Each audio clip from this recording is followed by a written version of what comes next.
देवरिया के फतेहपुर गांव के लेढ़ा टोला गांव में सोमवार की सुबह हुए खूनी संग्राम के बाद माहौल तनावपूर्ण बना हुआ है।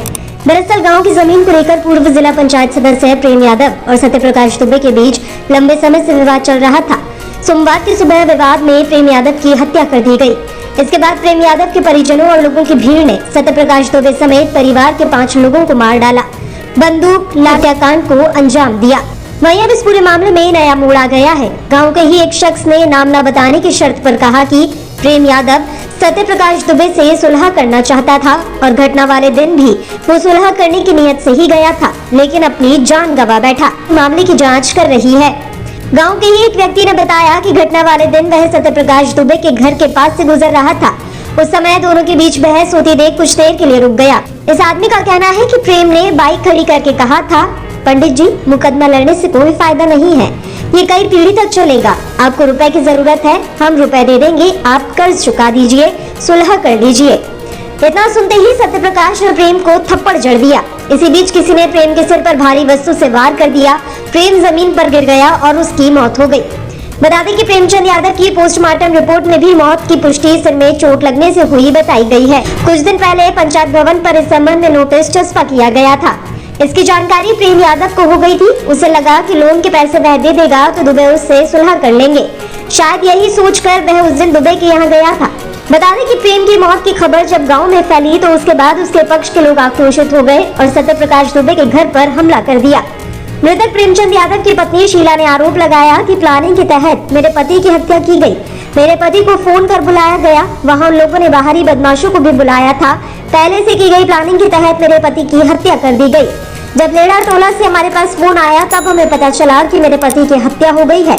शीला ने कहा कि मैं चाहती हूँ कि उनके भी पूरे परिवार का सफाया हो जाए। उनके दिल में दहशत है। स्वाभाविक है कि दुखद घटना, ऐसी घटना नहीं होनी चाहिए। अब घटना के बाद जो लोगों में है कि कोई और ऐसी घटना न हो, उन्होंने अपनी बात को मुझसे बताया। हमने उनको सांत्वना दिया कि जो यहाँ फोर्स लगी है वो आपकी सुरक्षा के लिए लगी है, चाहे वहाँ फोर्स लगी हो चाहे यहाँ लगी हो, दोनों पक्षों की सुरक्षा के लिए। कोई आगे कोई ऐसा काम न हो कि कोई अपनी घटना हो, इसके लिए लोग सुरक्षा में लगे हैं। आप लोग अपने अपने घर रहिए।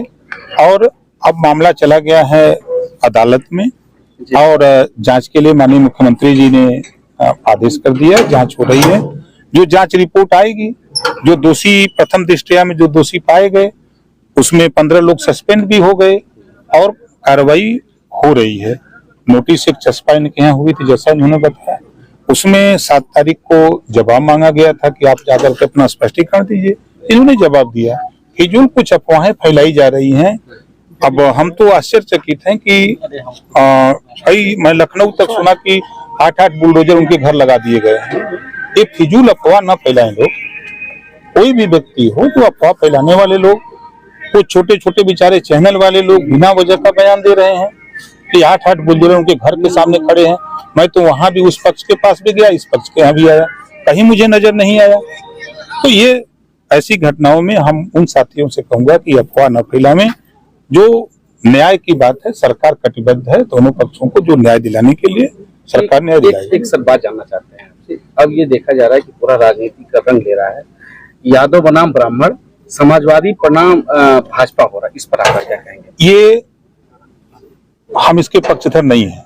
आप बताइए, पाल भी इन्वॉल्व है केस में, राजभर भी इन्वॉल्व है, ब्राह्मण भी इन्वॉल्व है, यादव भी इन्वॉल्व है। तो कैसे एक जाति का मामला आप बना रहे हो? अगर ये राजनीति करने वाले लोग इस तरह की बात कर रहे हैं तो हम उनकी बात से सहमत नहीं है। आर्थिक मदद की बात भी हो रही है। मदद होनी चाहिए दोनों पक्षों। सर, सवाल ये है कि बीजेपी के नेता, तमाम नेता वर्तमान विधायक, सांसद या सूबे के मुखिया, डिप्टी सीएम एक परिवार से मिलते हैं, एक परिवार से नहीं मिलते। इस पर सवाल खड़े हो रहे हैं। समाजवादी पार्टी सवाल खड़े कर रही है इस पर। ओम प्रकाश राजभर, हम दुनिया की बात नहीं करते, हम अपनी बात करते हैं। हम आपके यहाँ आए हैं ना, हम भी एनडीए के घटक दल हैं, लेकिन हम दोनों पक्षों के यहाँ आए। हमको तो कोई मना नहीं किया।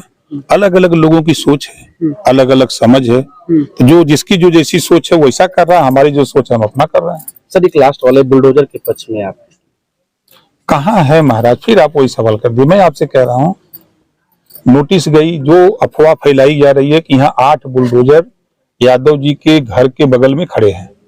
आप लोग ईमानदारी से बताओ, एक भी है कहीं? फिर ऐसी खबर क्यों? ये तो सरकार को बदनाम करने की साजिश है। प्रोसीजर है ना, देश संविधान से चल रहा है। नोटिस दस्तचस्पा हुई, जवाब मांगा गया, जवाब के बाद अब कार्रवाई की। घटनाएं बड़ी घटना है प्रदेश में। घटना को कैसे शांत किया जाए, दोनों पक्षों को न्याय कैसे मिले, उस पर जांच हो रही है। और इसमें तरह तरह की अफवाहें जो फैला रहे हैं लोग, उनसे भी कहूंगा कि इस तरह की अफवाह न फैलावें। और ये पार्टी बंदी नहीं, दोनों पक्षों को न्याय मिले। दोनों पक्षों की तरफ घटनाएं हैं, दुखद घटना है, हम भी उस घटना की निंदा करते हैं। ऐसी घटना नहीं होनी चाहिए, लेकिन इस तरह की अफवाह फैला करके लोगों में गुस्सा पैदा न करें। सर ये अभी कुछ महिलाओं देखिए, जांच हो रही है, जांच में रिपोर्ट आ जाएगी। प्रथम दृष्टया में दोषी 15 अधिकारी पाए गए, पूर्व वर्तमान। माननीय मुख्यमंत्री जी ने जब दोषी पाया तो 15 लोगों को सस्पेंड कर दिया। ये आपके सामने नजीर है, सब लोग जान रहे हैं।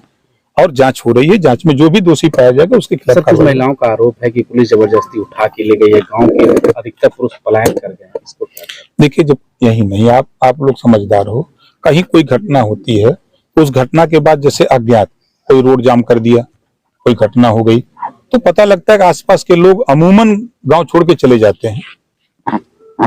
एक दहशत होता है लोगों में। हम तो वही कह रहे हैं कि बात करेंगे, इसमें हम उच्च अधिकारियों से बात करेंगे।